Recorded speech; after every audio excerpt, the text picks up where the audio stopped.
The best way I can describe that something is very English is that it invokes this image in your head of a man in a tavern, a man just sitting at a bar, or a man just sitting in the corner muttering to himself this delightful poem, and having the time of his life.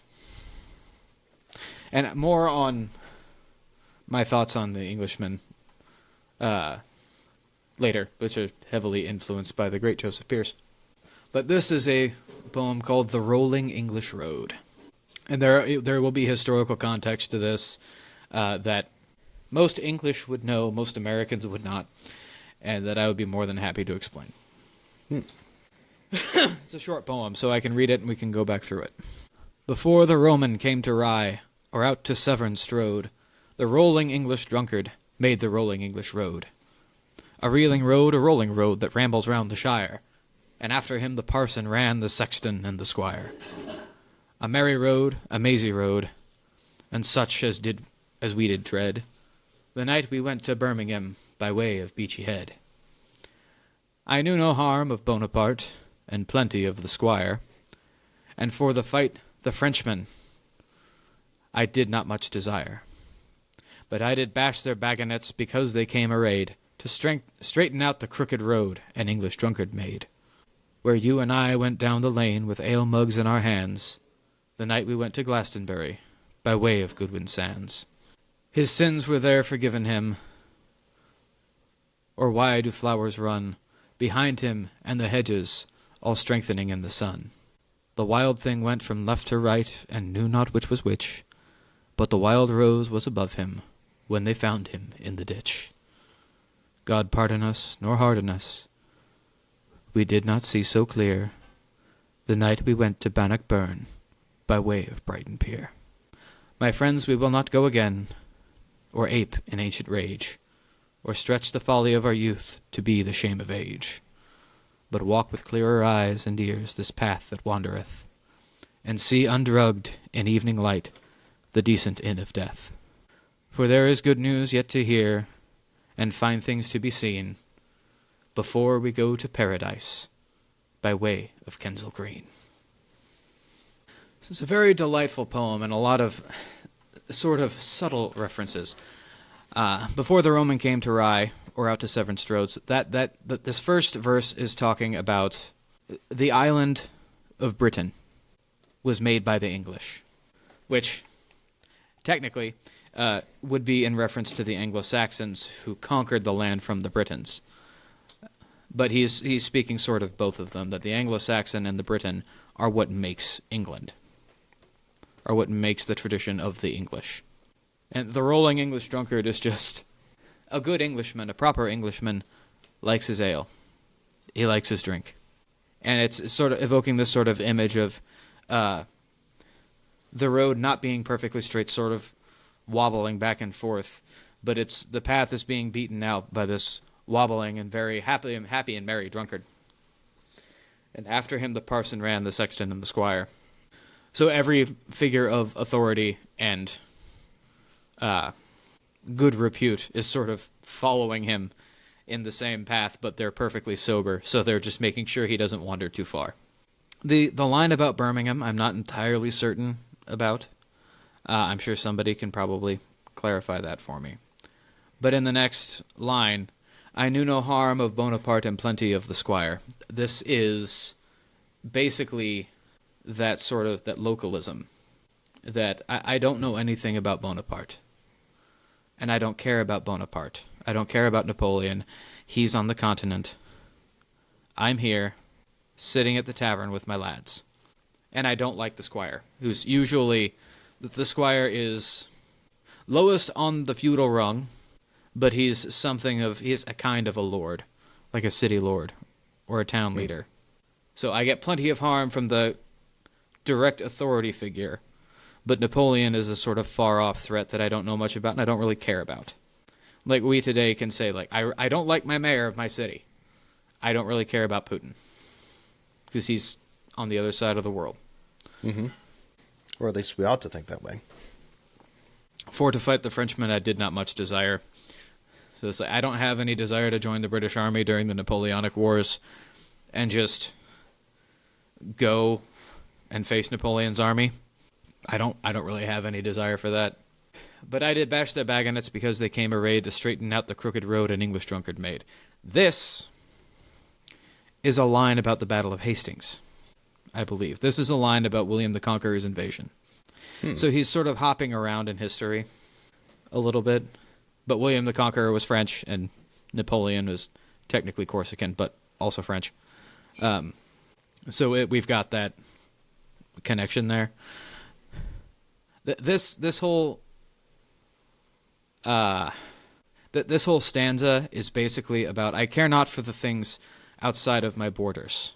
It's not quite full isolationism, because that's also bad, but it's more of I personally only really care for the things that are near me and directly around me.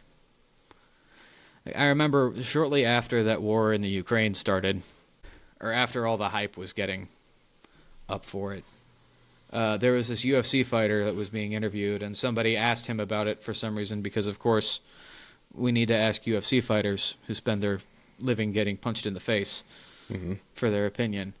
But he actually had something really intelligent to say. He said, I don't know.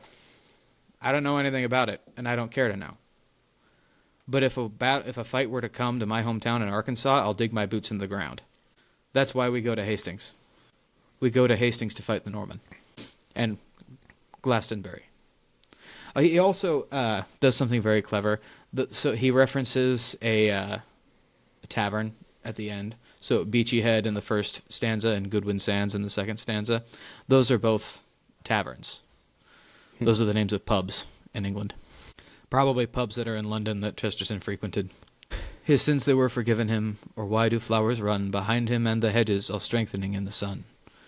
The wild thing went from left to right, and knew not which was which, but the wild rose was above him when they found him in the ditch. That's the War of the Roses. It's specifically speaking about Richard III. His sins they were forgiven him, or why do flowers run? So Richard III is very probably unjustly vilified by the English. Most of that is due to the fact that he was the last Plantagenet. What is a Plantagenet? Henry II, the direct descendants of William the Conqueror are the Plantagenets. That's technically the beginning of the Plantagenet line. But it really has a firm beginning with Henry II and Eleanor of Aquitaine, who are the parents of Richard the Lionheart, and King John. That King John. The King John who did his job so badly that the lords of England cornered him in the woods, pointed their swords at him, and said, sign this, or we're just going to take your power from you. Magna Carta King John. Yes. There was only one genuinely very good Plantagenet king, and that was Henry V, and he died at the age of 26 of dysentery. Ouch. He was known to be very, very good, very humble, very good on the battlefield. It's Shakespeare's best play, in my opinion, Henry V. But their line goes from Henry II all the way to Richard III. Now, there's a lot of drama around Richard III that I won't get into, but his throne was usurped by Henry Tudor, who became Henry VII. Who's often called the Winter King. And he started to claim that he had right to the throne because some aunt of his was married to somebody that was a bastard son of somebody else, so that makes me the rightful heir. And Richard said, no. And that's how the War of the Roses happens. But the wild rose was above him when they found him in the ditch. Richard III died on the battlefield.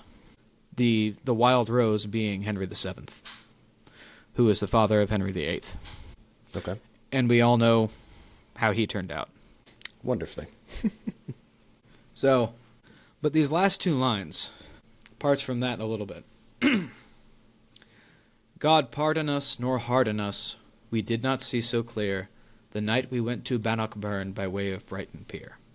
Bannockburn is a place in Scotland, where Robert the Bruce faced the English and defeated them, and that was one of the more decisive battles in his campaign to become King of Scotland. So here, Chesterton is admitting that the English were wrong to invade and conquer Scotland. And Yeah, I would tend to agree. Culturally speaking, the Scottish need to be themselves.